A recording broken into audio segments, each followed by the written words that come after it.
What's up, guys? Today we are going to talk about this bad boy, not that bad boy. Well, we're going to talk about that. We're going to talk about that one in another video. But we're going to talk about 5 things we hate about the Honda Grom. And this is a bit more generalized. It's generalized and nitpicky at the same time, because to be honest, like, I really love this thing. It's a great bike. It is. It's like, it really is a fantastic bike. It really is. So it was kind of difficult to come up with this. Yeah, it took us a while to, like, we're like sitting here for a minute, like, what did we actually not like about this bike? Yeah, but we did come up with 5 things. Yeah. And reason number 1, which is probably the most obvious. Yeah, let's go with that. The most not obvious. What's the word I'm looking for? The most common reason. Common, yeah, for sure. The most common reason is it lacks power. And when I say that, we live in Southern California. I don't ride very far. For me, on the streets, it's fantastic. Yeah. I don't need more power than this bike has. More's fun. But I don't need more than this bike has for riding around, getting from point A to point B where I live.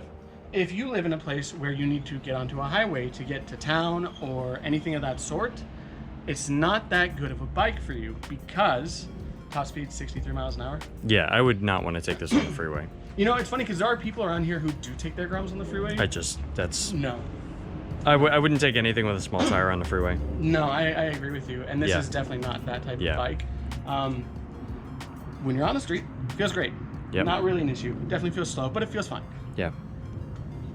But if, like I said, you live in a place where you have to commute a little bit, you have to get from point A to point B in like a greater distance, hit highways, it is definitely not the bike for you, because it doesn't have it. Yeah. Second reason, it's going to be kind of a similar theme you're going to see in the video, but the second reason is the chain that it came with. It's a small chain. It's and it's a pretty. You're still on the stock chain, right? No, I replaced it. Yeah. A lot of Grom owners are reporting that they're not able to get a ton of miles out of their stock Grom chain. No, and in fact, where am I at right now?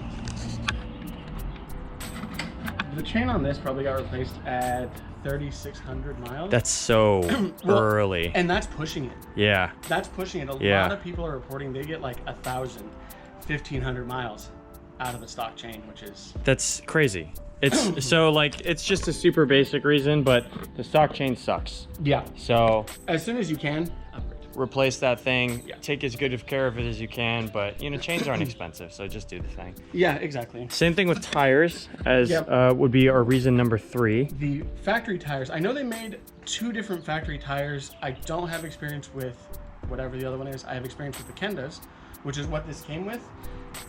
They're terrible. They also lasted the 3,600 miles, because that's when I replaced them with these Michelin Power Pure SCs. Yeah.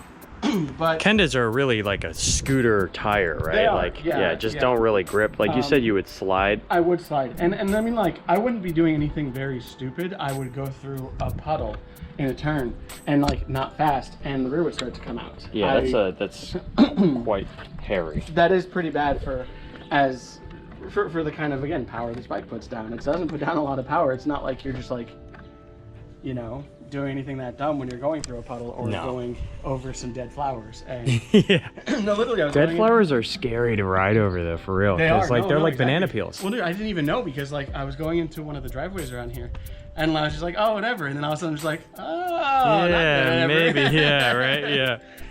Yeah, those factory tires, not good. So chain and factory tires, not great. That's going to lead us into the 4th thing that we don't like, which is another thing that the bike comes with.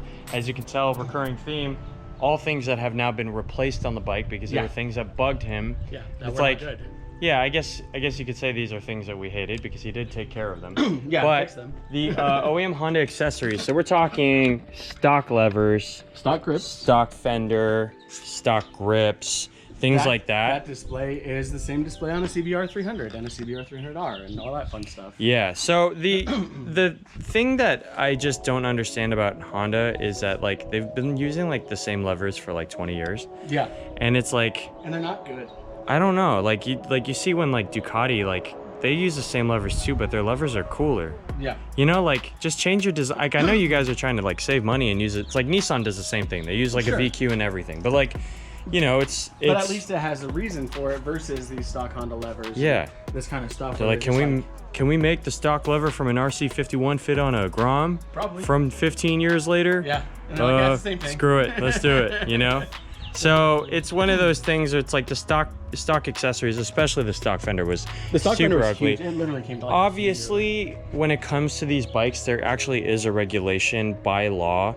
The license plate has to sit behind the rear tire. That is one of the reasons why fenders are so large, especially on newer bikes that have really short tails, like a Ducati. Yeah, they do that. But also, when you remove that, it does throw up water and other stuff on your back. Very true also. Yeah, I actually, funny enough, I rode in the rain one time in the Panigale with the fender eliminator. Yeah. And I had, a stripe. Yeah, I had like a brown stripe on my back. So yeah, I mean, we get the reason, but at the same time, like, stuff's ugly. So like, we replaced it. And then now reason number 5, kind of a random one. This is kind of random. I think it is very dependent on where you live. We live in America. People are bigger here. Us included. It's fine. No big deal. This bike comes with rear sets because you're supposed to sit a person here, but the weight limit of this bike is 309 pounds. And here in America, I don't know who you're gonna find to do that. If the two of us got on this bike, we would be 335, 340 pounds. Yeah, we'd pass it immediately. So we're over that. Obviously, like, it is situational. If it's me and like 100-pound girl, but like it's possible. But then you're like really pushing the limit. Yeah, you are. You know, you don't want to push that weight limit. This isn't.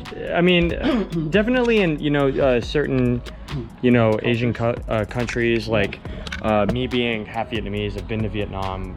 Almost everyone has a scooter. Or something like this. Yeah, exactly. And Indonesia, Thailand, like these are very popular. Yeah. Taiwan, like basically. And I don't feel like I'm being offensive when I say this, but there's a lot of smaller people out there. So like if you had your average build male in Vietnam, it's going to be somewhere around like 5'6". He's going to weigh like 130 pounds, and then his girlfriend is going to be like 100 pounds and 5'2", 5'3". Then you're within. You're there. Yeah. You're there. We get it there, but for America, it's kind of funny. Yeah, it's kind of silly because you're just like, no, that's not happening with this. Yeah. No. So rear sets are kind of an adorable guess or.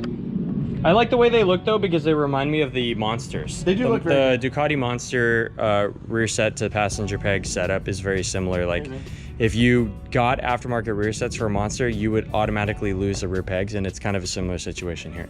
Yeah, because you do lose the rear pegs when you move over to like the Satos they sell for this. Yeah, so that's gonna do it for 5 things we hate. Definitely being nitpicky about the Honda Grom because you do get a lot of bike for your money. We were talking about that earlier. Like, it's a great bike. It's a fantastic honestly, bike. For the situation that I live in, it's amazing. I mean, I have a mountain 2 feet from me, and I can go right up the mountain on this, and like, it's a blast.